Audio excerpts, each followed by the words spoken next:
여러분 안녕하셨습니까? 주일 아침입니다. 여러분 오늘 이 영상과 함께 예배하고 돌아오는 토요일 저녁 그리고 주일 오전 이렇게 두 주에 걸쳐서 우리 말씀 사경에 진행되어집니다. 토요일 날 저녁의 영상은 강의 영상이고 주일의 영상은 우리 예배 포맷 속의 예배의 영상이니 그렇게 유념해 주시면 좋겠고요. 모두 다 특별히 시간과 공간 구별하셔서 하나님 앞에 우리가 그런 복된 시간 함께 만들어 가도록 하겠습니다. 오늘 이제 주 앞에 섰는데 우리 있게 하신 곳에서 우리 주악에 맞춰 묵도함으로 주일 예배 하나님께 드리겠습니다.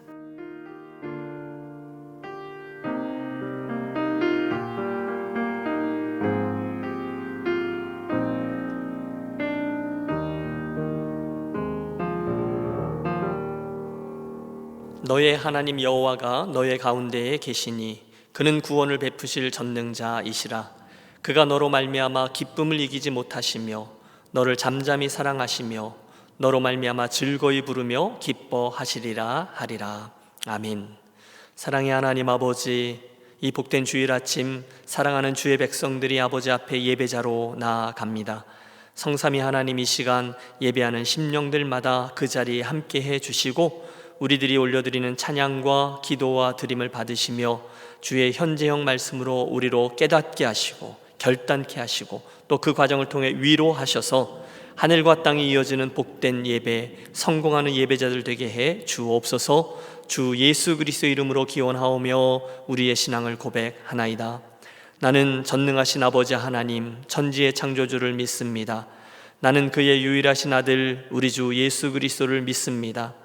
그는 성령으로 잉태되어 동정녀 마리아에게서 나시고 본디오 빌라도에게 고난을 받아 십자가에 못 박혀 죽으시고 장사된 지 사흘 만에 죽은 자 가운데서 다시 살아나셨으며 하늘에 오르시어 전능하신 아버지 하나님 우편에 앉아 계시다가 거기로부터 살아있는 자와 죽은 자를 심판하러 오십니다. 나는 성령을 믿으며 거룩한 공교회와 성도의 교제와 죄를 용서받는 것과 몸의 부활과 영생을 믿습니다. 아멘. 다 함께 주신 하나님께 찬양하겠습니다. 할렐루야. 함께 찬양하시겠습니다. 내가 어둠 속에서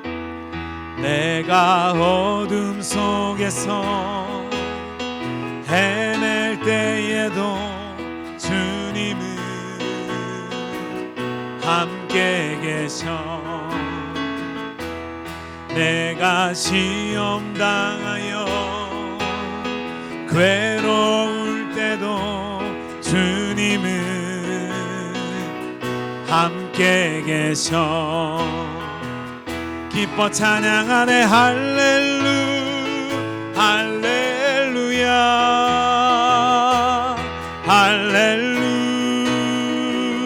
할렐루야. 우리 모두 찬양. 할렐루야.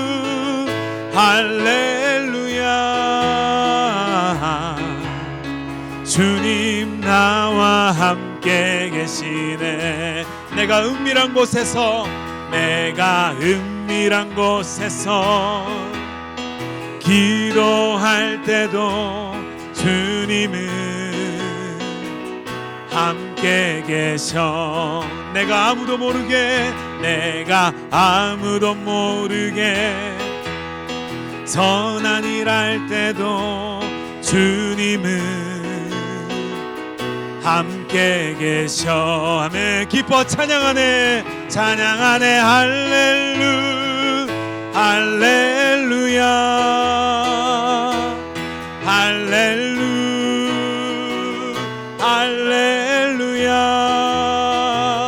우리 모두 찬양. 할렐루야.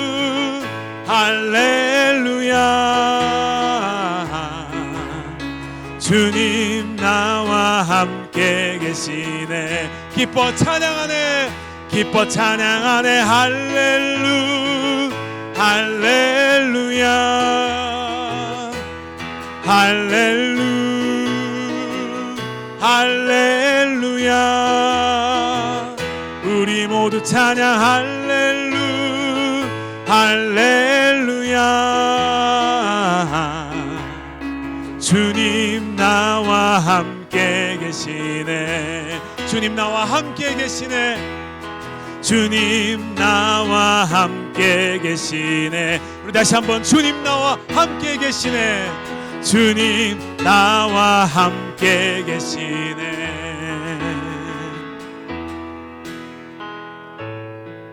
그렇습니다.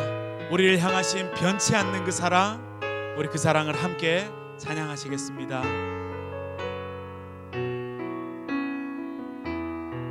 하나님 사랑 변치 않는다. 하나님 사랑 변치 않는다. 하나님 사랑 변치 않는다. 세상 다 변하고 날 버린다 해도 하나님 사랑 변치 않는다. 다시 한번 믿음으로 고백하시죠. 하나님 사랑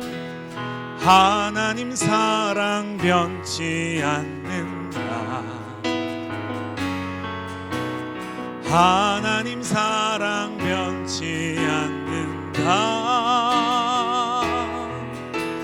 세상 다 변하고 날 버린다 해도 하나님 사랑 변치 않는다.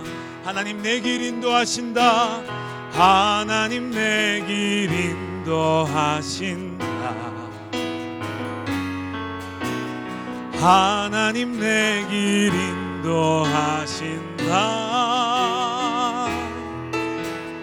나의 가는 길 다 주님께 있으니 하나님 내 길 인도하신다. 반드시 기도 응답하신다.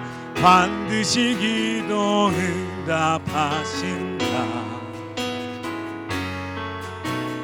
반드시 기도 응답하신다. 때론 나의 뜻과 다른 길이라도 반드시 기도 응답하신다. 아멘. 하늘의 것을 구하며 산다.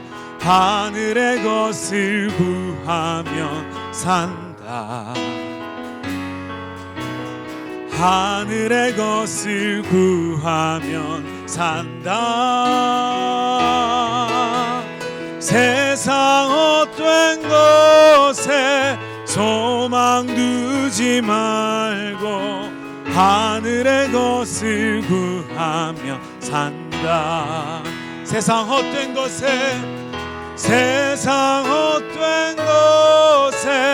소망 두지 말고 하늘의 것을 구하. 다시 한번 찬양하시죠. 세상 헛된 것에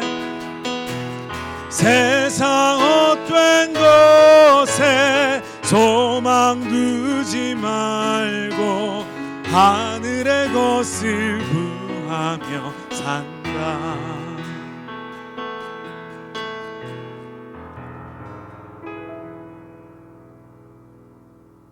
말씀으로 세상을 창조하시고 오늘도 변함없이 그 자리에서 우리를 지켜주시는 임마누엘 여호와 하나님, 주님의 은혜와 사랑을 감사드립니다. 죄인죄로 인하여 멸망의 길로 갈 수밖에 없는 저희들을 먼저 사랑하여 주셔서 자녀 삼아 주시고 십자가의 은혜로 영생에 대한 소망까지 허락하신 아버지 하나님께 찬양과 감사를 드립니다. 연약하고 어리석음으로 지은 우리의 모든 죄를 다시 한번 용서해 주시고 이 시간 드리는 예배를 통하여 주님께만 영광 돌리는 거룩한 시간 될 수 있도록 성령께서 역사하여 주시옵소서. 지속되는 혼란한 일상 가운데서도 실망하거나 낙담하지 않고 오히려 우리의 연약함을 깨닫게 하시고 하나님의 계획과 뜻에 순종하며 더욱 겸손한 마음을 갖게 하심에 감사드립니다. 가끔씩 찾아오는 염려와 근심, 불안과 불평했던 마음들을 다시 한번 주님 전에 회개하게 하셔서 우리의 속사람이 맑아지게 하시고 새롭게 하셔서 주님의 은혜로 전염병이 종식되는 응답을 받게 하여 주시옵소서. 유년교회의 외롭고 곤핍한 형제들, 영적으로 방황하는 성도들 붙들어 주셔서 위로하여 주시고, 육체의 질병과 연약함으로 어려움을 겪고 있는 주님의 자녀들, 여호와라파 치료자 되시는 하나님께서 완전하게 고쳐주시며 주님의 영광을 드러내는 역사가 있게 하여 주시옵소서. 세우신 교회를 사랑하시고 지켜주시는 주님, 2021년도에는 유년교회가 주님의 말씀을 더욱 사모하게 하시고 겸손하고 진실된 기도의 능력을 체험하게 도와주시옵소서. 성도들이, 가정들이 말씀과 기도로 영적 무장을 함으로써 세상을 이기는 힘을 얻게 하시고 주님을 모르는 영혼과 열방들에게 담대히 복음을 전할 수 있는 선교의 사명까지 감당하는 귀한 주님의 교회가 되게 하여 주시옵소서. 성경적 가치와 청교도 정신으로 세워진 이 나라를 기억하시고 사랑하여 주셔서 죄의 길을 벗어나 온전한 회개를 통하여 주님께 돌아오게 하시고 미움과 분열이 변하여 사랑으로 하나가 되게 도와주시옵소서. 위정자들이 주님의 말씀에 기초한 정치를 펼치게 하셔서 아버지 하나님의 큰 뜻을 이루어가는 신앙의 대국으로 다시 한번 굳게 세워 주시옵소서. 오늘 말씀을 전하시는 김신일 목사님을 영육간에 강건하게 하시고 주님의 말씀을 연구하고 선포하실 때에 지혜와 명철을 더하여 주셔서 듣는 모든 이들에게 귀한 생명의 양식이 될 수 있도록 인도하여 주시옵소서. 이 시간 드려지는 모든 예배 순서가 주님을 영화롭게 하는 시간이 되기를 소망하며 예수 그리스도 이름으로 기도드리옵나이다. 아멘.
네, 홍 장로님 귀한 찬양 드려주셔서 감사합니다.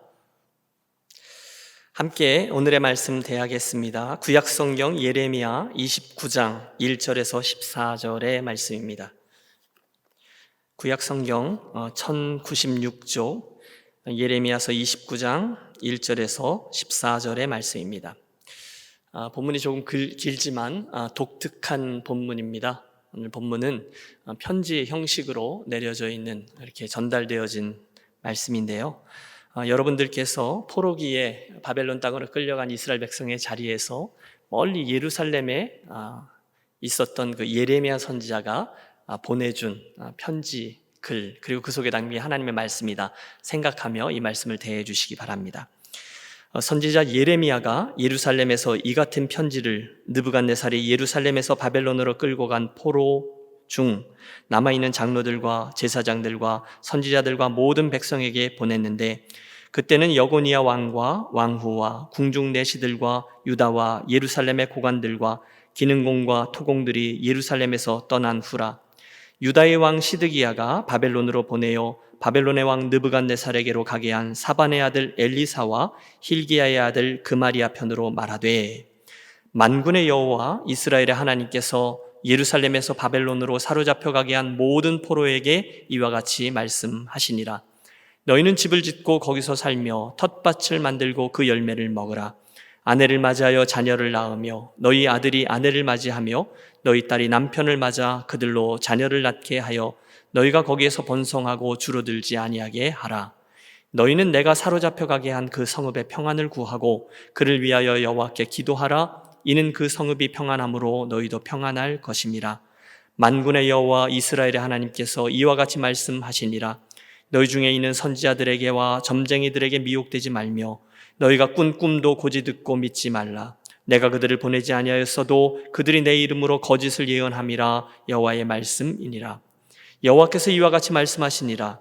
바벨론에서 70년이 차면 내가 너희를 돌보고 나의 선한 말을 너희에게 성취하여 너희를 이곳으로 돌아오게 하리라.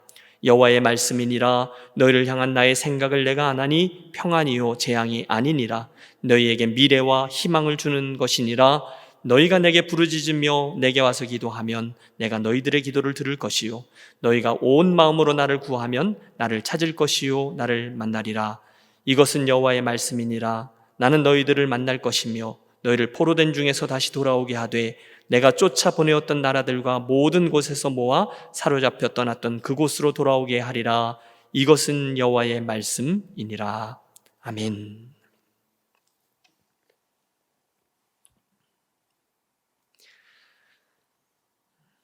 지난 1년간 우리는 한 번도 경험해보지 못한 바이러스와의 전쟁을 치르며 무척 곤고한 시간을 보내왔습니다.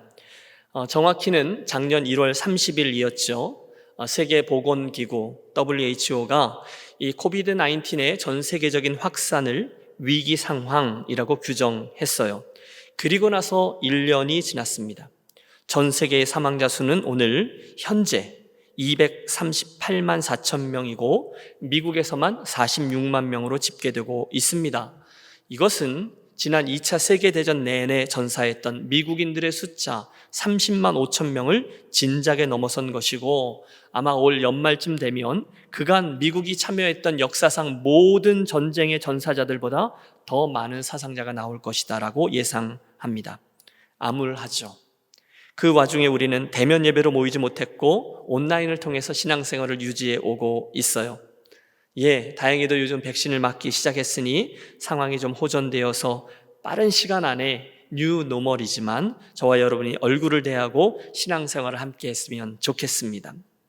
그런데 여러분, 만에 하나 이 상황이 더 악화되어서 우리가 예상하고 기대했던 그 원래의 모습으로 전혀 돌아갈 수가 없게 된다면 어떻게 하시겠습니까? 역사 속의 어느 날 이스라엘 백성들에게 바로 이 일이 일어난 것입니다. 엄청난 비극 아니겠어요? 유대인들은 원래 팔레스틴 그 땅과 그 약속의 땅이죠. 그리고 자기들의 민족적인 정체성이 이렇게 묶여있는 사람들이었거든요. 그런데 주전 586년 바벨론이 침공하여 그 예루살렘이 멸망하면서 모든 나라 자체가 사라져버린 거예요. 에이, 아무리 그래도 설마 하나님이 우리를 지켜주시겠지. 마지막까지 희망을 품고 있었던 예루살렘 백성들은 그 바벨론 그 군사들에게 포위되어 18개월 동안 처참한 굶주림과 질병으로 쓰러져 갔습니다. 그리고 성이 함락되고 무시무시한 살육과 파괴가 벌어졌어요. 성전은 약탈당했고 도시 전체가 모두 다 불타 버렸습니다. 그리고 그때 겨우 살아남은 백성들이 이 바벨론의 포로로 끌려간 것입니다. 그들이 늘 생각했던 그 부정했던 땅으로 말입니다. 도대체 뭐냐? 어떻게 하나님의 도성이 이렇게 무너질 수 있느냐? 어떻게 하나님의 성전이 이렇게 이방인들에게 의해서 파괴될 수 있느냐? 하나님 살아계시냐? 이제 우리가 가서 살게 되어진 그 이방 땅에서 우리 바로 그 하나님을 예배하며 또 신앙하며 살 수 있느냐? 그들의 고민이었고 오늘 우리들 이 설교의 출발점입니다. 조금만 깊게 생각해 보면 그날 그들의 그 형편과 그들이 가지고 있었던 고민은 오늘 우리들이 가지고 있는 그것들과 무척이나 유사하다 하겠습니다. 우리도 여러 가지 이유로 조국을 뒤로 하고 떠나 이 미국 땅으로 이주해 왔습니다. 그리고 이곳에서 이 팬데믹이라는 고통스러운 시간을 보내고 있습니다. 그러면서 우리들의 신앙을 유지하고 있어요. 사랑하는 여러분, 바로 그때 우리 도대체 어떻게 우리들의 이 신앙을 끝까지 유지해낼 수 있습니까? 오늘 우리들이 믿고 있는 이 믿음은 과연 어떤 것입니까? 우리가 이 상황에서도 여전히 붙들고 있는 하나님 신앙을 어떻게 표현할 수 있습니까? 말씀드렸죠. 오늘의 본문은 지금 그런 특별한 상황에 처해 있던 이스라엘을 향해 주신 하나님의 말씀이었습니다. 당신은 지금 그 먼 바벨론 땅으로 끌려가서 신음하고 있는 이스라엘에게 이 예레미야 선지자를 통해서 말씀하고 계신 거예요. 여러분, 예레미야는 지금 예루살렘 성 그 폐허에 남아 있습니다. 아니, 그는 오래전부터 그 성에서 하나님의 말씀을 전하고 백성들을 깨우치며 그들로 하여금 하나님께로 돌아오라 계속해서 그들의 회개를 촉구했습니다. 하지만 예루살렘의 사람들은 그 선지자의 말을 무시했죠. 아니, 거부했어요. 조롱했습니다. 그 결과 그의 입으로 예언했던 모든 것들이 그대로 현실이 되는 것을 저가 목도하였어요. 그는 눈물을 흘리며 이 모든 상황을 가슴을 치며 안타까워했습니다. 그리고 지금 그 끌려간 바벨론 땅의 백성들에게 하나님의 말씀을 글로 써서 편지로 보내고 있는 거예요. 그게 바로 이 예레미야 29장의 말씀입니다. 사실 저는 이 예레미야 29장에 대한 설교를 20몇 년 전쯤에 옛 동양 선교교회 우리 임동선 목사님을 통해서 들은 적이 있습니다. 그때 제가 캐나다에서 섬길 때였는데 저희 교회 집회를 오셔서 이민자들에게 주시는 말씀이라는 제목의 설교를 하셨는데 제가 그걸 기억하고 있는 걸 보면 굉장히 인상적인 말씀이었습니다. 그날 이후에 공부할 때에도 이 말씀이 이민자들에게 굉장히 중요하잖아요.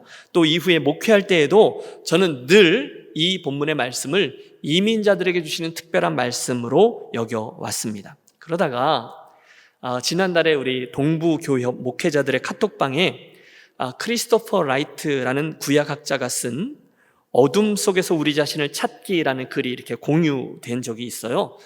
크리스토퍼 라이트는 하나님의 선교 또 하나님 백성의 선교라는 유명한 그의 저서로 알려져 있는 분인데 제가 되게 좋아하거든요.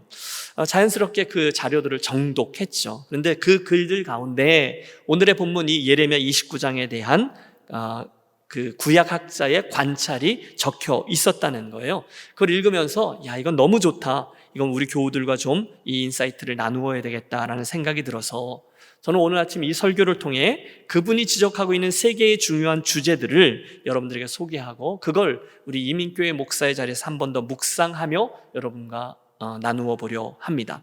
그 세 가지 주제는 각각 새로운 시각, 그리고 새로운 도전, 그리고 새로운 희망, 즉 소망입니다. 가장 먼저 우리가 이 본문 속에서 생각해 보려고 하는 것은 새로운 시각입니다.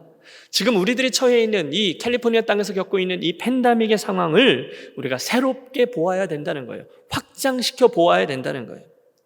오늘 우리가 1절부터 읽었는데요. 1절을 한번 보시겠습니까?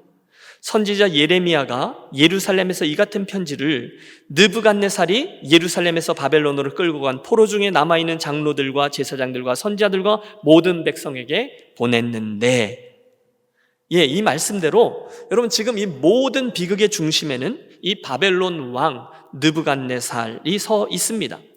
그가 예루살렘으로 쳐들어와 이 모든 비극을 일으켰고 수많은 이들을 학살하고 남아있는 자들을 포로로 끌고 갔다는 거예요.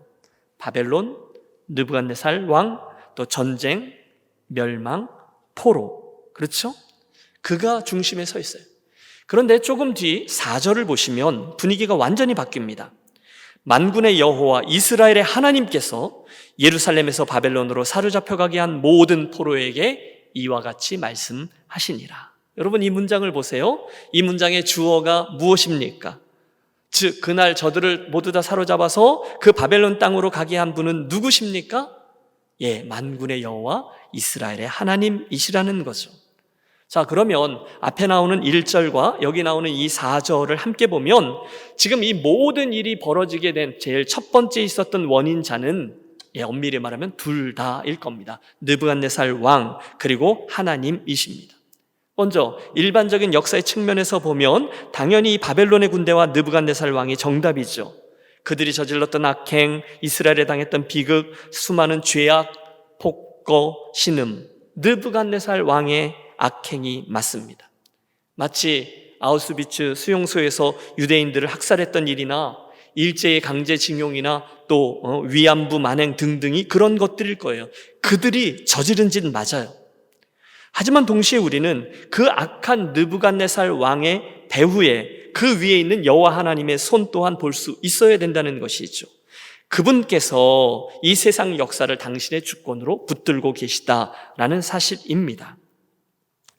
우리가 전에 한번 나누었는데 시편 106편에 보면 이 바벨론 포로기를 먼저 해석한 이스라엘 공동체의 해석이 나옵니다. 그들은 이스라엘을 말하죠.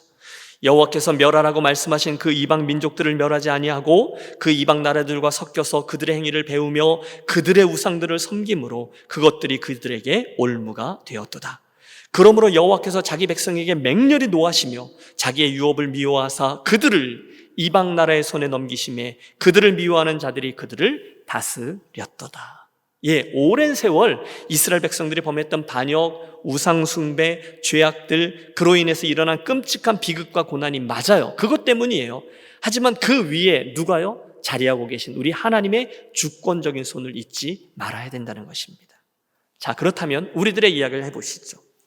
오늘 저와 여러분이 지난 1년간 씨름해오고 있는 이 팬데믹이라는 상황을 우리 어떻게 보고 어떻게 이해해야 하냐는 것입니다. 여러분, 온 세상에 창궐한 끔찍한 바이러스와 그 폐해 말입니다. 여러분, 그게 단순히 바이러스라는 자연재해입니까? 인재입니까? 우리 하나님의 심판이요 시험입니까? 대답은 앞의 대답과 똑같습니다. 둘 다라는 거예요. 그것이 바로 오늘 우리가 이 팬데믹 상황 속에 바라보아야 될, 확장해야 될 새로운 시각이라는 거죠. 먼저 말씀드렸던 그 크리스토퍼 라이트는요, 국제 기독교 구호 및 개발 기관인 티어 펀드의 홈페이지에 나오는 글을 인용하고 있어요. 제가 그대로 재인용합니다. 귀에 몹시 거슬리겠지만 코로나 바이러스의 창궐은 자연재해가 아니다. 이것은 우리 자신이 초래한 재앙이다. 바이러스들이 여러 종을 건너뛰어 인간의 몸에 들어오고 환경이 파괴되어 인간이 바이러스를 가진 동물들과 더 밀접하게 접촉하면서 이런 일이 더 쉽게 일어날 수 있다. 산림 파괴, 야생동물 밀매, 지속 불가능한 경작 행위들이 요인일 수 있다. 여러분, 무엇을 말씀합니까? 코로나 바이러스 이 현상은 그냥 단순히 우연히 발생한 자연재해를 넘어서 우리 사람들의 실수로 인하여 만들어진 인재라는 거예요. 그동안 우리 사람들이 하나님의 창조 질서를 무시하고 파괴하고 이기적인 선택들을 해오지 않았습니까? 그 모든 일들의 부메랑이 되어서 다가왔다는 거예요. 잠언 1장에 이런 말씀이 있어요. 대저 너희가 지식을 미워하며 여호와 경외하기를 즐거워하지 아니하며 나의 교훈을 받지 아니하고 나의 모든 책망을 없인 여겼음이니라. 그러므로 자기 행위의 열매를 먹으며 자기 꾀에 배부르리라. 어리석은 자의 퇴보는 자기를 죽이며 미련한 자의 안일은 자기를 멸망시키려니와. 여러분, 이 화면에서 보셨는데 제일 마지막에 나오는 미련한 자의 안일은 자기를 멸망시키려니와 라는 표현을 주목해 주세요. 맞습니다. 최근 몇 년간 우리는 수많은 전문인들이, 전문가들이죠, 외치는 이야기, 또 아니 이 자연 자체가 우리들에게 절규하는 소리들을 다 들어왔어요. 너무 큰 위기라는 거예요. 우리는 변해야 한다는 거예요. 당장 뭔가를 해야 된다는 거예요. 하지만 이 모든 외침들을 너무도 안일하게 대하면서 이기적으로 반응했던 지구촌 곳곳의 지도자들을 우리 알고 있습니다. 솔직히 저는 이 부분들에 대해서 아는 게 지극히 제한적입니다. 그러나 너무도 아는 게 적은 이 아마추어의 눈에도 오늘날 일어나고 있는 이 지구상의 온난화 문제, 오존층의 파괴, 또 빙하들이 녹아내리는 일, 또 아마존에 있는 밀림들을 마구잡이로 벌목하는 일들, 또 요즘 이슈죠. 미세 플라스틱의 확산과 그것들이 어떻게 우리를 공격하고 있는지, 이 모든 이야기들이 너무너무 심각하게 보이고 있어요.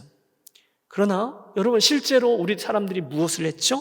이 모든 경고들이 몇몇 나라의 경제적인 논리하에 돈을 좀 더 벌어야 된다고, 우리를 방해하지 말라고, 그래서 쉽게 무시되고 또는 놀림감이 되고 말았어요. 미련한 자들의 안일, 그게 그거예요. 그건 누군가가 어떻게 하겠지. 모두들 돈 더 버는 일에 집중해 왔습니다. 그때 잠언의 이 말씀은 우리들에게 다가온 겁니다. 그러므로 자기 행위의 열매를 먹으며 자기 꾀에 배 부르리라. 예, 코로나 바이러스의 습격을 그런 의미로 우리는 충분히 인재라고 부를 수 있어요. 여러분, 오늘 우리가 그 희생을 톡톡히 치르고 있죠. 얼마나 혼동스럽습니까? 여러분, 경제적인 여파가 얼마나 큽니까? 수많은 희생자들은 어떠합니까? 지난 주간에는 우리 풀러 신학교에 있는 한인 교수 한 분도 50대예요. 그런데 이 바이러스로 돌아가셨어요. 오늘 아침에도 사우스베이 지역에서 사역하고 계시는 1.5세 목사님 한 분도 양성 판정을 받은 후에 2주 만에 이 세상을 떠나셨어요. 여러분, 알게 모르게 우리 교우들 가운데서도, 우리 가족들 가운데서도 여러분들이 그 가족의 일부를 떠나보내신 분도 계세요.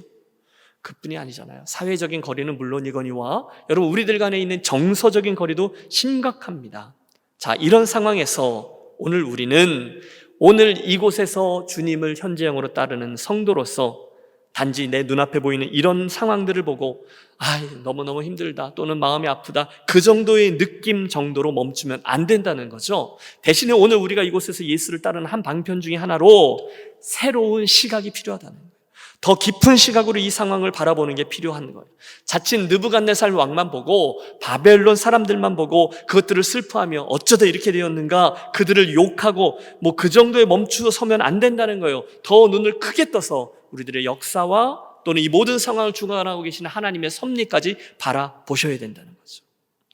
우선 이 일은 그간 우리들이 범했던 죄와 어리석은 선택들, 특별히 우리 사람들의 이기심의 결과가 맞습니다.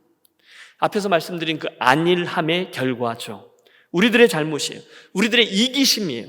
그래서 한 치 앞도 보지 못하고 우리가 온갖 안일한 행동들을 해왔습니다. 여러분, 우리 다 압니다. 무엇 때문에 온 세상의 기후가 이렇게 변화하고 있고, 자연 파괴가 어떻게 진행되어 오고, 바이러스들이 어떻게 우리들을 공격해 오는지 대충 우리는 알아요. 그러나 우리들의 이기심이 그 위험성을 알면서도 안일하게 대처한 거죠. 모르는 척한 거죠. 누군가가 하겠지. 오늘 우리가 그 대가를 톡톡히 치르고 있어요. 앞으로는 더 심해질 겁니다. 우리들의 잘못이에요.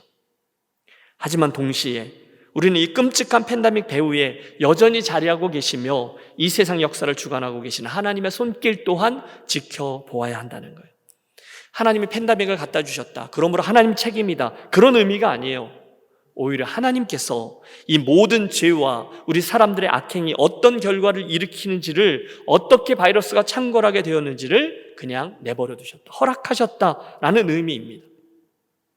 구약 성경의 욥기를 펼쳐보십시오. 악한 사탄이 있어요. 그죠? 그가 얼마나 분탕질을 해댑니까? 욥, 그의 친구들, 아니 그 주변에 있는 가족들까지 얼마나 못살게 구는지 몰라요. 욥의 머리로는, 아니 우리들도 이 상황을 바라보면서 이해할 수 없는 끔찍한 고난들이 이어지고 있습니다. 그러나 동시에 우리는 그곳에 여전히 작동하고 있는 우리 하나님의 주권을 여전히 지켜보고 있어요. 사탄의 행동 반경이 여전히 하나님의 말씀하시는 주권 아래 있다는 거예요. 오늘 본문 7절의 말씀은 우리로 하여금 이 사실을 분명히 보게 해줍니다. 하나님이 이렇게 말씀하셨어요. 너희는 내가 사로잡혀 가게 한 그 성읍의 평안을 구하고 그를 위하여 여호와께 기도하라. 누가 사로잡혀 가게 했다고요? 예, 하나님 그분이셨어요. 이 말은 하나님이 그 땅에 너희를 그렇게 했다는 뜻인데, 다시 말하면 하나님 아버지의 주권이 그 땅에까지 미치고 있다는 말씀입니다. 그래서 당신은 거기에 집 짓고 거기에 정착하고 텃밭을 만들고 자녀들 결혼시키고 거기서 번성하고 그 성읍의 평안을 위하여 기도하라라고 말씀하십니다. 왜요? 그 고난의 결과로 주어진 그 땅까지도 여전히 우리 하나님의 주권이 미치고 거기서도 우리 하나님이 함께 해주고 계시다라는 말씀인 것이죠. 저는 믿습니다. 여러분, 바로 이 사실을 직시할 때에 절망과 슬픔, 어떻게 스스로 모든 것을 놔버리고 싶을 정도로 처참한 상황에 끌려왔던 그 백성들이 하나님께서 이 땅에서도 우리와 함께 해주시는구나, 그분의 주권이 여기까지 미치시는구나 라고 믿었기 때문에 그곳에서 새로운 마음으로 더욱더 그들의 믿음을 지켜낼 수 있었다라고 말입니다. 하나님, 이곳에서도 우리와 함께 해주시지, 하나님 이 상황을 여전히 다스리고 계시지라는 믿음 말입니다. 그런 의미에서 사랑하는 여러분, 오늘 예레미야 29장 본문의 말씀은 이민자의 땅에서 이 고난을 통과하고 있는 저와 여러분들에게 가장 먼저 새로운 시각을 가지라라고 요구하고 있습니다. 틀림없습니다. 여러분, 이 팬데믹은 우리 사람들의 죄악, 우리 사람들의 이기심, 우리들의 미련함, 우리들의 안일함, 어떤 이들의 지극히 이기적이고 무책임한 선택들의 결과예요. 그리고 그 죄의 결과로 인해서 오늘날 너무너무 많은 이들이 함께 아파하고 고통합니다. 우리 기도할 수밖에 없죠. 주여 우리를 불쌍히 여겨 주옵소서. 또 우리를 용서해 주옵소서.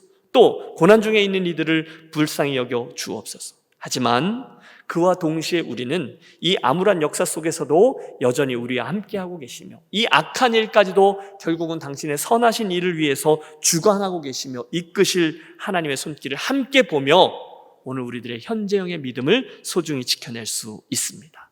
새로운 시각, 예레미야서 29장에서 우리가 보아야 하는 주제인 거죠.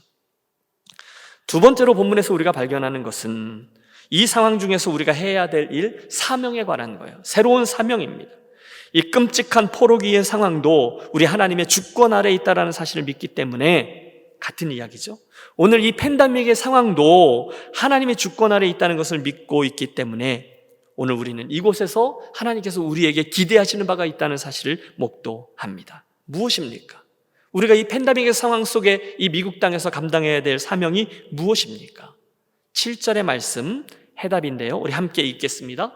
너희는 내가 사로잡혀가게 한 그 성읍의 평안을 구하고 그를 위하여 여호와께 기도하라. 이는 그 성읍이 평안함으로 너희도 평안할 것임이라. 아멘. 어렵지 않죠? 그곳을 위해, 그 성읍을 위해서 뭐하라? 기도하라는 것입니다. 그게 우리들에게 주신 사명이에요. 책임이라는 것. 그러면 우리는 이 말씀을 보면서 어렵지 않게 반응할 수 있습니다. 그래, 기도해야지.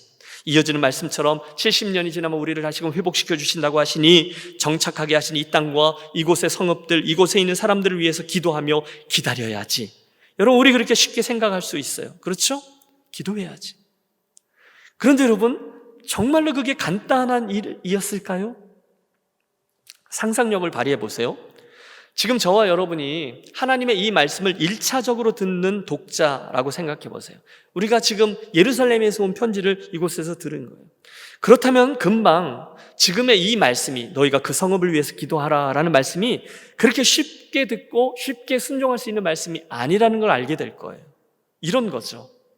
여러분, 우리가 주권을 빼앗긴 적이 있었어요. 일본에게 빼앗겼습니다. 어느 날 여기저기서 호각 소리가 나요. 갑자기 일본 군대와 일본 경찰들이, 무시무시한 병력들이 우리 동네에 도착했어요. 큰 트럭을 타고요. 길거리에서 사람들을 막 한쪽으로 몰아붙이고 집들마다 갑자기 설명도 없이 불을 질러버립니다. 노약자들을 구석으로 끌고 가서 못되게 학살하고 일을 좀 할 만한 사람들, 키가 어느 정도 되는 사람들은 무조건 이 트럭에 올려 태웁니다. 그리고 강제징용으로 끌고 가는 거예요. 아니, 오늘 저와 여러분이 그런 형편에 끌려가고 있는 사람이라고 생각해 보세요. 가족들이 어떻게 되었을지 몰라요. 아니, 충분히 알죠. 끔찍한 일이 벌어졌습니다. 곧 부두에 내려졌고 큰 배에 올라 태워집니다. 그리고 얼마 후 일본 열도의 어느 섬에 내려지는 거예요. 참호를 파고 굶주림과 싸우며 강제 노역을 하게 됩니다. 우리가 믿음이 있어요. 하나님, 도대체 어떻게 된 겁니까? 지금 우리들에게 무슨 일이 일어나고 있는 것입니까? 그런데 어찌어찌 알고 고국에 있는 그 시골 고향교회 목사님으로부터 편지가 왔어요. 여러분, 얼마나 반갑습니까? 그런데 그 편지 내용이 뭔지 아세요? 김 집사님, 하나님이 오늘 기도하는데 말씀하셨어요. 뭐라고요? 너희는 내가 사로잡혀가게 한 그 일본 땅을 위하여, 그 일본인들을 위하여 기도하라. 여러분 어떻게 하시겠습니까? 이 앞에 계셨으면 제가 직접 물어보는 건데, 여러분 지금 이게 예레미야 29장에 나오는 그 포로들의 형편이었어요. 하나님이 그들에게 그렇게 말씀하시는 거예요. 틀림없습니다. 예? 평안을 빌라고요? 하나님 잘못 말씀하신 거죠? 바벨론이 아니라 예루살렘을 위해 평안을 빌라는 말씀이셨죠? 예레미야가 잘못 쓴 거죠? 에이, 설마 이 땅을 위해서 기도하라 하신 것은 아니죠? 여러분 이게 더 자연스럽지 않습니까? 실제로 그들은 그랬습니다. 여러분 시편에 보면 이때의 이야기들이 많이 나오거든요. 그 당시 포로로 끌려온 유대인들은 이렇게 생각했어요. 우리가 이방 땅에서 어찌 여호와의 노래를 부를까? 아니 하나님, 이곳을 위해서 기도하는 것은 고사하고 이 땅에서 내가 지금 정신 차리고 기도하는 것 자체도 어려워요. 멸망할 딸 바벨론아, 내가 우리에게 행한 대로 내게 갚는 자가 복이 있으리로다. 내 어린 것들을 바위에 메어 치는 자는 복이 있으리로다. 무슨 얘기예요? 그럴 수 없다는 거죠. 그럴 수 없다고. 어떻게 우리에게 그런 끔찍한 짓을 한 저 바벨론 놈들과 이 땅을 위해서 내가 기도하겠어? 차라리 복수를 외치고 이 땅을 저주하며 하나님 이 바벨론 놈들의 아이들을 그들이 우리들에게 했던 것과 똑같이 바위에다 맺혀 주십시오. 다 멸하여 주십시오. 복수해 주십시오. 이게 훨씬 더 자연스러웠다는 거예요. 그러나 여러분 하나님은 그날 당신의 백성들이 조금 다르게 행동하기를 원하셨어요. 그래서 새로운 사명인 거예요. 하나님은 항상 그러셨어요. 아브라함을 택하신 이유를 열방의 모든 민족들에게 복이 되게 하기 위함이셨어요. 출애굽기 19장에 보면 하나님이 이스라엘 백성들을 당신의 특별한 소유로 또 거룩한 나라로, 제사장 나라로 그렇게 선택하셨던 이유는 그들이 바로 이 일을 위해서 택함받았고 그 일을 하라는 것이었어요. 지금 이 표로기에서도 똑같이 말씀하시는 거예요. 너희가 누군지 잊었느냐? 너희는 내 백성이요 아브라함의 백성이다. 내가 너희를 불러 큰 민족을 이루게 했는데 이것은 너희로 모든 민족을 위해 복이 되게 하기 위함이다. 그것이 너희의 사명인데, 그러므로 오늘 내가 너희로 있게 한 그 땅에서 그 땅을 위하여, 그 땅의 평안을 위하여 기도하라. 사명을 주고 계신 거예요. 사랑하는 여러분, 그렇다면 우리 마땅히 이 이야기를 오늘 우리들의 것으로 끌어안아 우리로 있게 하신 이 땅을 우리 위하여 기도하되, 특별히 이 성읍의 평안함을 위하여 함께 기도하기로 하겠습니다. 하나님 아버지, 하나님의 정의와 공평과 주권이 이 땅에 역사하여 주옵소서. 이 땅의 위정자들과 정책 결정자들에게 하나님을 경외하는 마음을 허락해 주시옵소서. 이 땅의 목회자들에게 지혜와 계시의 정신을 주셔서 바른 진리를 선포하고 성도들을 바르게 이끌도록 해 주십시오. 어려움을 극복하기 위해서 애쓰는 연구진들과 의료진들에게 힘과 지혜를 주십시오. 오늘 바이러스에 감염돼서 신음하고 있는, 고통하고 있는 이들을 회복시켜 주옵소서. 요즘 매스컴을 보면 아시안 노인들을 향해서 못된 짓을 하고 있는 이들, 또 인종적인 갈등들을 일부러 조장하는 이들 많은데 아버지 도와 주옵소서. 이 성읍에 하나님의 평안이 있게 하여 주옵소서. 사명감을 가지고 기도하는 것입니다. 그것이 오늘 이 땅에서 예수님을 따르는 한 가지 방법이라는 거예요. 이건 미국 땅에는 좀 덜 알려져 있지만 제가 살았던 옛날 그 캐나다 땅에는 무척 유명한 사람이에요. 테리 폭스라는 청년입니다. 그는 운동을 너무너무 좋아했던 학생이었어요. 그래서 고등학교 때는 육상을 했고요, 칼리지에 가서는 배스킷볼을 했습니다. 그런데 갑자기 어느 날 오른쪽 무릎이 아파서 검진을 했더니 골수암이 발견되었습니다. 항암 치료 급박하게 감당했지만 결국 오른쪽 다리를 잃습니다. 그는 체육 교사가 되고 싶었는데 꿈을 잃어버린 거죠. 하지만 그 항암 치료의 과정 중에 그는 새로운 눈을 떠요. 암 환자들이 겪는 고통에 너무너무 가슴 아파합니다. 하여 뭔가를 하기로 결심하죠. 얼마 후에 그는 무릎 아래로 그 의족인데요, 의족을 한 채로 캐나다 대륙을 동서로 횡단하는 마라톤에 도전합니다. 여러분, 북미 대륙의 크기를 여러분 아시죠? 캐나다는 오히려 더 커요. 그래서 그 거리를요, 의족을 한 다리로 뛴다, 말이 되지 않는 거거든요. 하지만 그는 1980년 4월 12일 캐나다 동쪽 끝에 있는 세인트 존스라는 곳에서 출발해서 서쪽 끝에 있는 밴쿠버까지 달리기 시작합니다. 매일매일 마라톤 코스 42km씩을 달렸어요. 그리고 그때마다 인터뷰하면서 암 퇴치를 위한 연구기금, 또 그런 연구소 건립을 위해서 우리 모든 캐나다 사람들 한 사람이 1불씩만 기부해 주세요라고 호소합니다. 여러분, 그 당시에 캐나다 인구가 2,400만이었거든요. 그의 목표액이 2,400만 불이었어요. 그러나 그의 도전은 143일쯤 된 후에 그 중간 지점인 썬더베이에서 멈출 수밖에 없었습니다. 그때 그의 암은 이미 폐해까지 전이되었어요. 결국 그는 일어서지 못하고 그 길로 병원에 가서 22살 그 나이로 세상을 떠납니다. 그런데 여러분, 놀라운 일이 일어나죠. 그날 이후 지금까지 그 테리 폭스라는 이름으로 모금된 천문학적인 액수, 제가 금액은 확인하지 못했는데요, 그게 현재 1212개의 암 연구센터를 세우게 했고요, 지원하게 해 주었다는 거예요. 갑자기 무슨 테리 폭스 이야기입니까? 여러분, 이 얘기죠. 그 젊은이가 왜 그렇게 무리를 하며 그 인생을 불사르며 달렸습니까? 그 이야기를 자기 인생의 사명으로 붙든 것 아니겠어요? 그게 옳으니까요. 그런데 오늘 저와 여러분에게는 그 테리보다 훨씬 더 분명한 이유가 있습니다. 무엇이죠?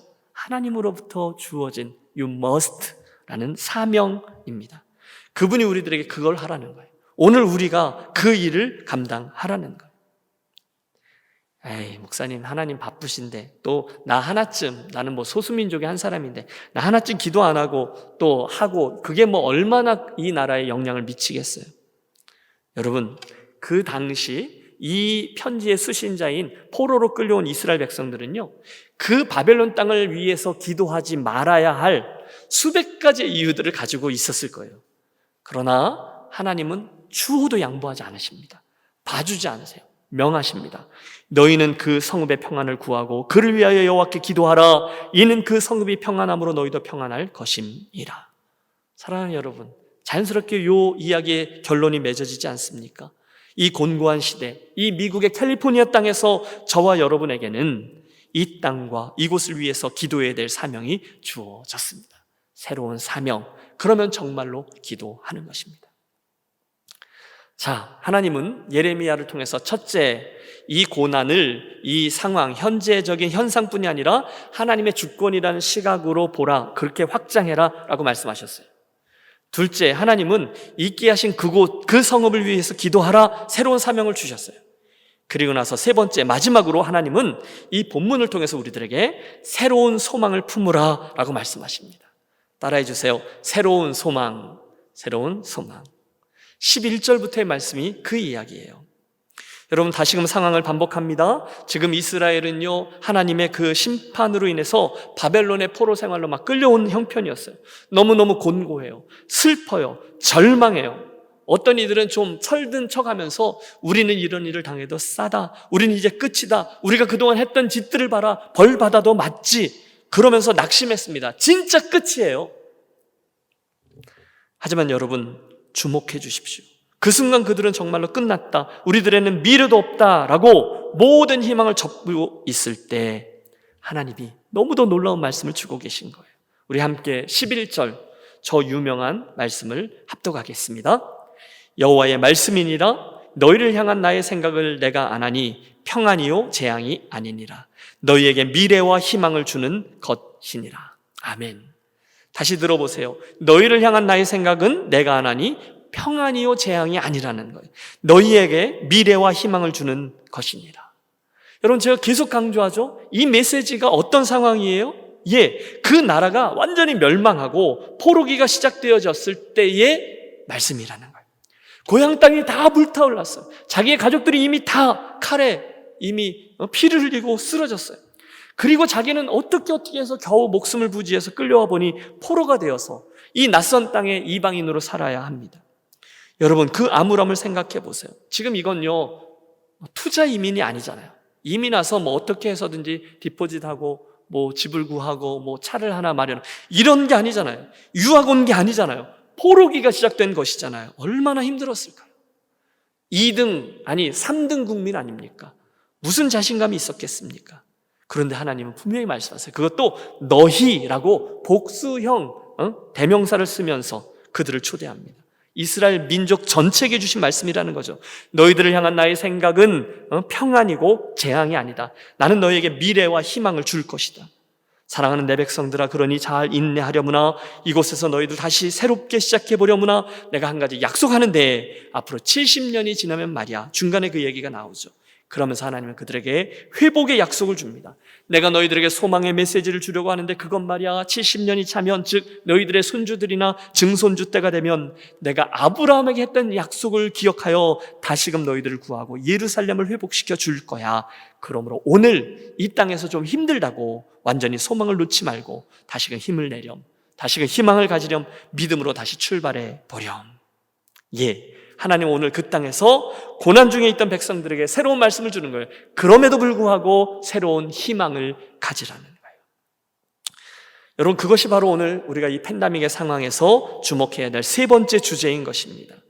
그래서 이 11절의 말씀을 따르는 자, 즉 그분을 향한 소망을 품고 하나님이 제시하신 이 조건을 충족한 이들에게 여러분 놀라지 마십시오. 엄청난 약속이 주어집니다. 우리 함께 12절과 13절의 말씀을 합독합니다. 너희가 내게 부르짖으며 내게 와서 기도하면 내가 너희들의 기도를 들을 것이요 너희가 온 마음으로 나를 구하면 나를 찾을 것이요 나를 만나리라. 할렐루야. 여러분, 이 유명한 말씀이 바로 여기에서 나온 말씀이잖아요. 우리들의 가슴을 울렸던 말씀이잖아요. 너희가 내게 부르짖으면, 너희가 내게 부르짖고 기도하면 내가 너희들의 기도를 들을 거고, 너희가 전심으로 나를 찾으면 내가 너희를 만나게 해줄 거야 라는 말씀이 이 포로기 암울한 상황에서 주어진 말씀이었다는 거예요. 결론을 향합니다.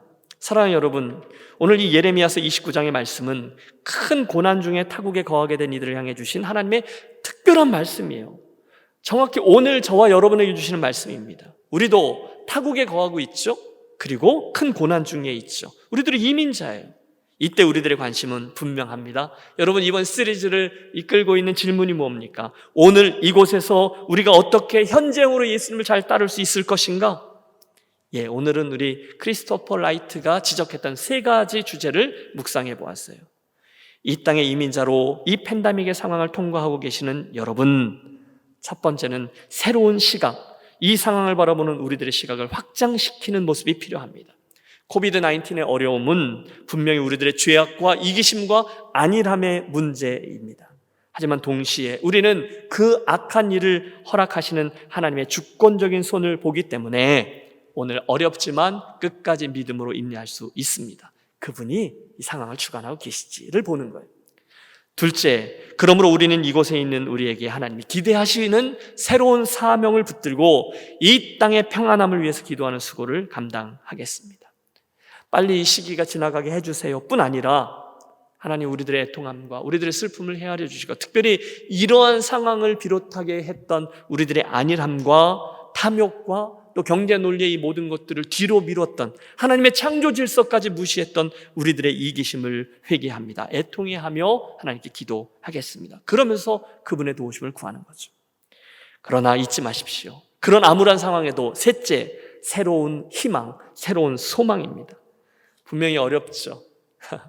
여러분, 1년을 지나오면서 많이들 지치셨습니다. 하지만 하나님은 그 암울한 시기의 백성들에게 분명히 약속하셨어요. 바벨론에서 70년이 차면 내가 너희를 다시금 돌아오게 할 것이다. 너희를 향한 내 생각은 평안이요 재앙이 아니다. 내가 너희에게 미래를 준다, 희망을 준다. 너희가 이것을 붙잡고 나에게 부르짖으면 내가 너희들의 기도를 들을 것이며 너희들이 온 마음으로 나를 구하면 나를 만나게 될 것이다. 여러분, 이게 희망이라는 거예요. 여러분, 잘해 주셨어요. 물론 오늘도 우리가 현재 진행형으로 이 상황을 감당하고 있지만, 또 우리 인간적인 눈으로 볼 때 조금 더 걸리겠구나, 모든 분들이 백신을 맞고 이렇게 어림잡아 생각하는 것들이 좀 더 갈 것 같지만, 그래도 오늘 너무들 잘하고 계세요. 여러분, 힘드시죠? 오늘도 제처하고 그런 얘기했는데, 마스크를 끼고서 살아가야 되는 이런 세상, 우와, 상상이나 했어요? 정말 힘듭니다. 지난한 싸움입니다. 건강 문제 두말할 필요도 없죠. 경제적인 문제, 가족들과의 관계 문제, 교회 식구들 본 지 너무 오래되었잖아요. 온통 사방이 지뢰밭 같아요. 바로 그때 사랑하는 여러분, 이민자로 있게 하신 이 땅에서 우리 어떻게 주님을 따라 걸어갈 수 있습니까? 세 가지를 말씀드렸어요. 새로운 시각, 새로운 사명, 그리고 새로운 소망. 바라기는 우리 이민자들에게 주시는 말씀이 예레미야 29장 때문에 오늘 우리가 이 세 가지 주제를 분명히 붙들고 새로운 시각과 또 기도와 그리고 희망, 소망을 가진 마음으로 또 한 주간을 새롭게 그것도 멋지게 여는 복된 우리 교우들이 되시기를 우리 주 예수 그리스도의 이름으로 축원합니다. 아멘. 기도하겠습니다. 하나님 아버지, 곤고함 중에 있는 우리 이민자들에게 주신 말씀 예레미야 29장을 통해 우리들에게 말씀해 주시니 참으로 감사합니다. 바라고 원하오니 오늘의 말씀을 함께 들은 사랑하는 주의 백성들에게 상황은 비록 암울하지만 하나님의 주권 아래 있는 일임을 깨닫는 새로운 시각이 있게 하여 주시고 우리로 있게 하신 이 땅을 위해 기도하는 새로운 사명을 도전으로 붙들며 결국 하나님의 치유와 회복이 있게 될 것이다. 새로운 소망이 분명해져서 이제 얼마가 될지 모르지만 이 팬데믹의 상황을 끝까지 잘 감당하고 승리하고 깨달은 바를 간증하고 주의 영광을 드러내는 이민자 그리스도인들 우리 모두 되게 해 주시옵소서. 주 예수 그리스도의 이름으로 기도하옵나이다. 아멘. 우리 말씀 생각하며 우리 결단의 찬양 함께 부르겠습니다.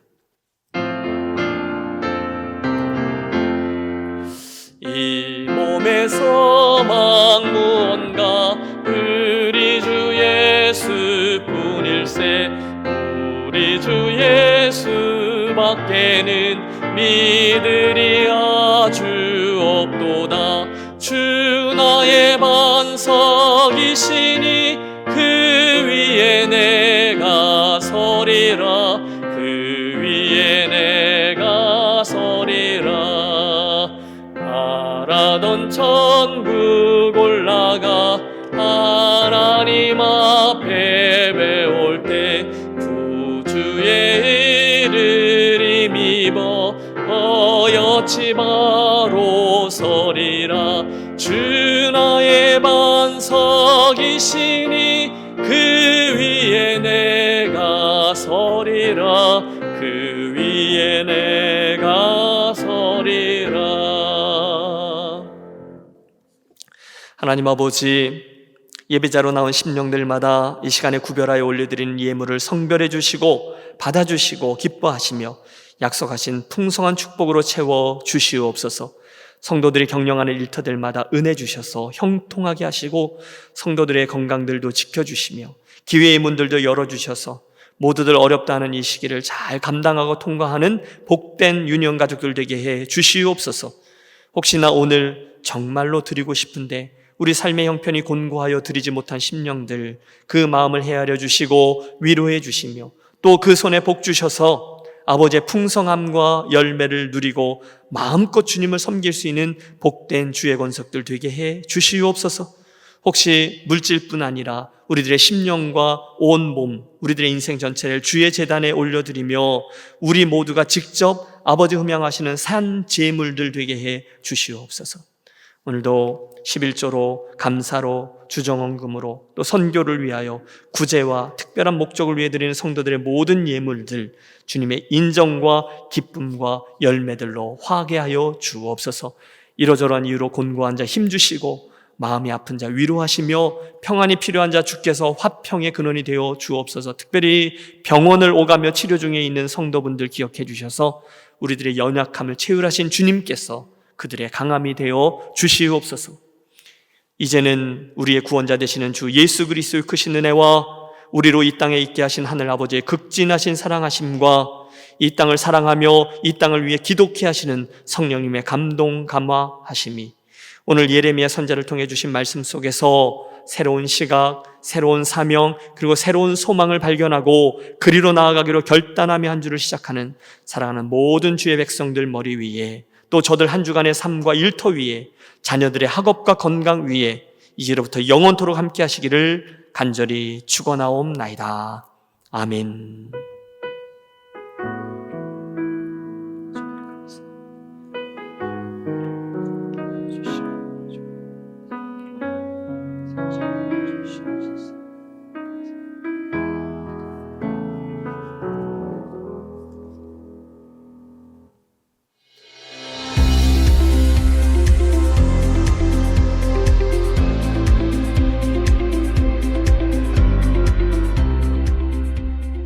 성경은 우리한테 정보를 알려주는 것이 아니고 너도 느껴봐라. 빵에 관한 많은 정보가 내 배를 부르게 하지 않아요. 먹는 것은 먹어봐야 해요.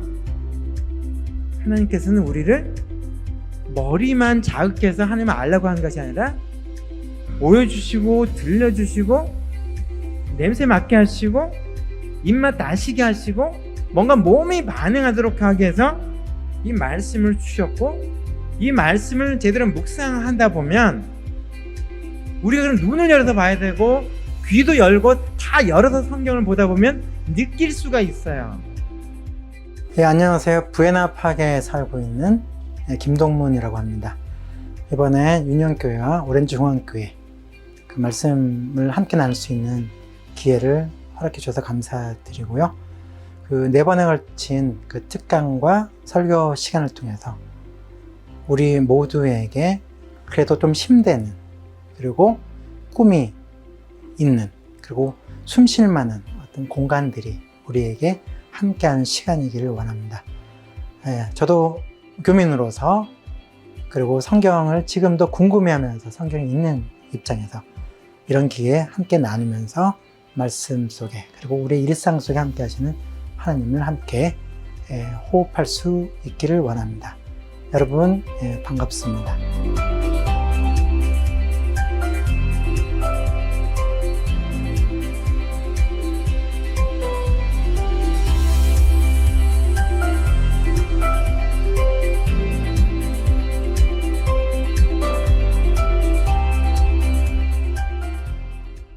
이어서 교회 소식 알려드리겠습니다. 온라인 주일 예배뿐이 아니죠. 목요일 저녁에 기도하는 시간, 그리고 토요 새벽 예배 우리 온라인으로 계속 진행되어지고 있습니다. 여러분 함께 해주시기를 부탁드리고요. 요즘 토요일 새벽 예배 시간에 우리 선교지에 계신 선교사님들 영상들, 또 그들의 기도 제목들 직접 보면서 기도하고 있습니다. 함께 참여해 주시기를 바랍니다. 이번 주 수요일이 애쉬 웬즈데이라고 해서 제 수요일이고요. 사순절, 교회에서 함께 지키는 그런 고난 주간을 향해서, 부활 주간을 향해서 나아가는 절기가 시작되어집니다. 저희가 매년 특별한 일들을 했는데 이번에는 우리들의 모든 포커스를 이번에 있는 말씀 사경회 2주간에 좀 마치려고 해요. 그러니까 여러분 협조해 주시기를 바라고, 우리가 고난 주간 되면 우리 특별 저녁 기도회 갖도록 하겠습니다. 2월달 선교지 소식과 기도 제목 여러분 함께 받으셨는데요. 각 가정에서 우리 선교사님들 하나하나 꼭 읽으시면서 기도해 주시기를 부탁드립니다. 말씀드렸던 돌아오는 토요일하고 돌아오는 주일, 토요일은 저녁, 그리고 주일은 아침 예배입니다. 그래서 2번의 강의, 2번의 설교 여러분 기억해 주시고, 오감으로 성경 읽기 저자 김동문 선교사님과의 만남을 갖도록 하겠습니다. 지금 이 영상을 준비할 때 저희가 이미 첫 번째 강의를 교육자들이 함께 들었어요. 너무너무 재밌었습니다. 여러분 기억해 주시고 돌아오는 토요일 저녁에 함께 만나 주시기를 바랍니다. 봄학기 성경 공부 클래스 함께 시작되어집니다. 저희가 이제 3월 1일부터는 성경 읽기 다시 시작하고요. 여러분 성경 읽기표가 다음 주에 나갈 겁니다. 그리고 봄학기 성경 공부 클래스는 7일부터 6일부터 시작되어집니다. 김신일 목사의 이민자됨 생각하기, 허원영 목사의 마가복음 연구, 각각 토요일 새벽 예배 마치고 토요일 아침 시간에 좀 열어보자 이렇게 되었거든요. 여러분 많이 신청해 주시기를 부탁드립니다. 우리 안미연 권사님 모친께서 우리 한국에 계신데요, 하나님의 부르심을 입으셨습니다. 그래서 권사님 급하게 한국에 들어가셨는데요, 이 가정에 하나님의 크신 위로로 함께해 주시기를 기도해 주시기 바랍니다. 이번 주 화요일 저녁 8시 2월 정기당회 있습니다. 우리 당회원들 기억해 주시기를 바랍니다. 이상입니다. 우리 유니온 성경 가로 세로 퀴즈 오늘 한 분 추첨해서 선물 드리도록 하겠습니다. 네, 2주 전에 받으신 분이 다시 뽑혀서 중간에 네, 죄송합니다. 이분도 뽑히셨던 분이라 네, 감사합니다. 오늘 선물 받으실 분은 축하합니다. 이영경 권사님이십니다. 축하드립니다. 네, 선물 함께 준비해서 보내드리도록 하겠습니다. 그럼 다 함께 일어나셔서 좌우에 계신 분들 우리 축복하겠습니다.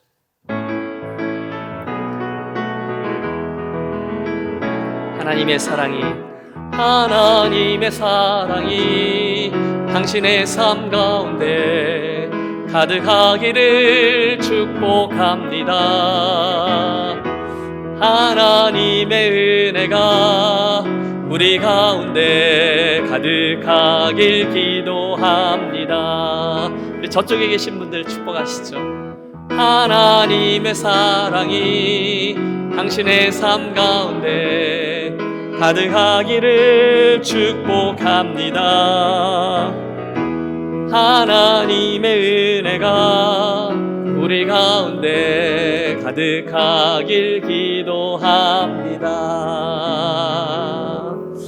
네, 많은 분들이 요즘 백신 맞고 계신데요. 여러분 좀 서둘러 주시고 또 수고해 주시기를 바랍니다. 우리 주님 함께 서로 격려합니다. 주님 함께 한 주간 승리하십시오.